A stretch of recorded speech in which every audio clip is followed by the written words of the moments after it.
جتنی بڑی شخصیت ہوتی ہے اتنا ہی خوبصورت اس کا تعارف ہوتا ہے،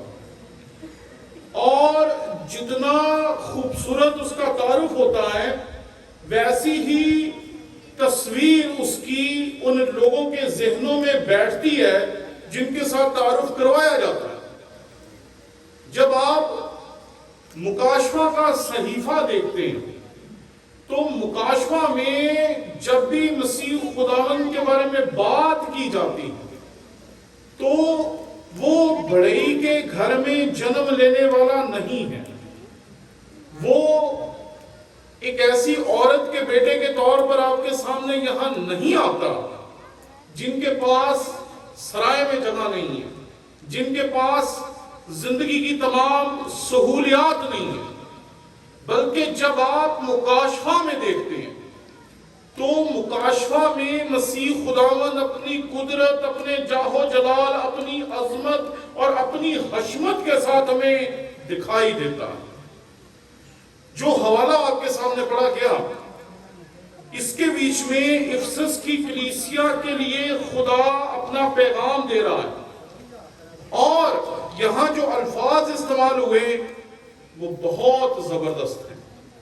یہاں جو الفاظ استعمال ہوئے وہ یہ ہیں کہ افسس کی کلیسیا کے فرشتے کو یہ لکھ کہ جو اپنے دانے ہاتھ میں ستارے لیے ہوئے، وہ اپنی قدرت جو ہے اپنے دانے ہاتھ میں رکھتا ہے، اپنی قدرت کو وہ خود سنبھالتا ہے، اور یہاں پر لکھا ہے کہ اپنے دانے ہاتھ میں ستارے لیے ہوئے ہیں اور سونے کے ساتوں چراغ دانوں میں پھرتا ہے۔ یہاں ستاروں سے مراد وہ فرشتے ہیں جو ان کلیسیاؤں تک خداوند کا پیغام پہنچانے والے تھے، اور یہاں پر جو بات ہمارے سامنے بڑی منفرد ہے وہ یہ ہے کہ یہاں پر جو کھڑا ہے وہ پیغمبر نہیں ہے، وہ پیغام دینے والا نہیں ہے، پیغام پہنچانے والا نہیں ہے،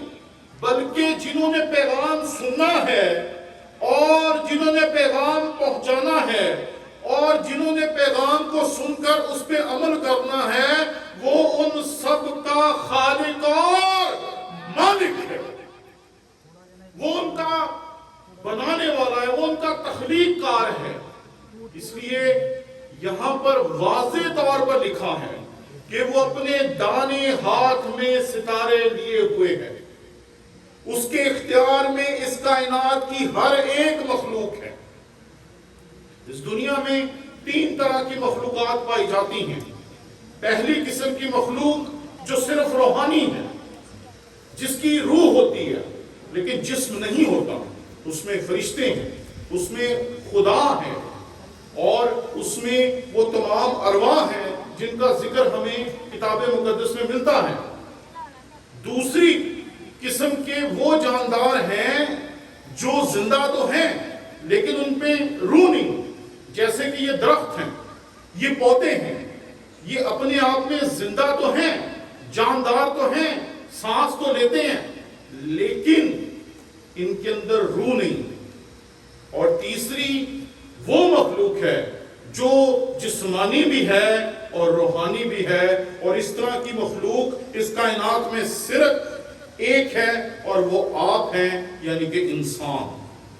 کیونکہ انسان جو ہے اس کے اندر روح بھی ہے اور اس کا جسم بھی ہے۔ لیکن اگر آپ دنیا کی دیگر مخلوقات کو دیکھیں گے تو کوئی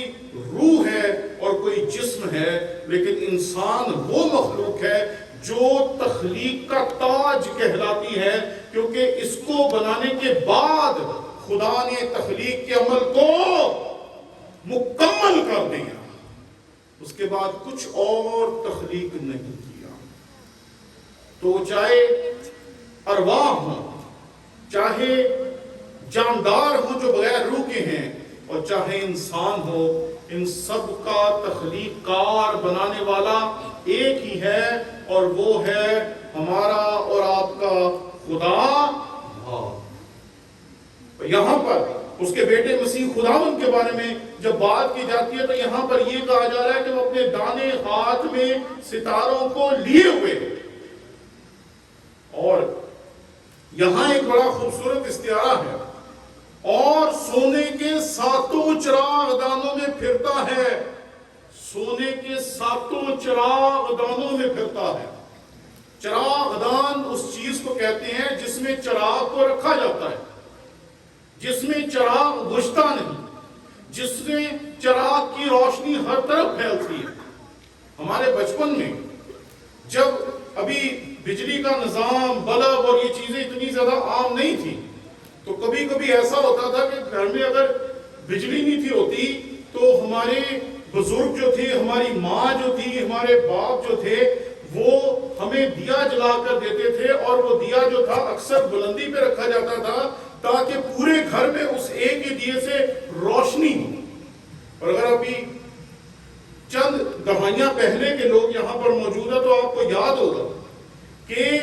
دیے کو بجھنے سے پہلے یا لالٹین کو بجھنے سے بچانے کے لیے اس کے اوپر ایک گلاس رکھ دیا جاتا تھا یا ایک چمنی رکھ دی جاتی تھی جس سے وہ جو اس کے اندر شعلہ ہے وہ بجھ نہ جائے۔ تو یہاں پر یہ استعارہ جو ہے وہ استعمال کیا جا رہا ہے 7 چراغ دانوں کا۔ اور یہ چراغ دان کیا ہے؟ یہ چراغ دان دراصل وہ جگہ ہے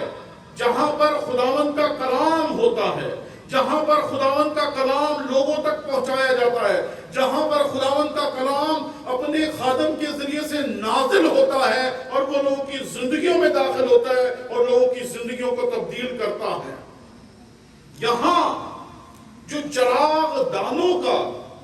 تصور ہے وہ دراصل کلیسیا، کہ یہاں پر آپ کو پتہ ہے کہ مکاشفہ میں 7 کلیسیاؤں کا ذکر ملتا ہے، اور جب آپ اس آیت کو پڑھتے ہیں تو یہاں پر لکھا ہے کہ افسس کی کلیسیا کے فرشتے کو یہ لکھ کہ جو اپنے دانے ہاتھ میں ستارے لیے ہوئے ہیں اور سونے کے 7 چراغ دانوں میں پھرتا ہے۔ آپ جانتے ہیں کہ مکاشفہ میں 7 کلیسیاؤں کے نام جو خطوط ہیں وہ ہمیں ملتے ہیں،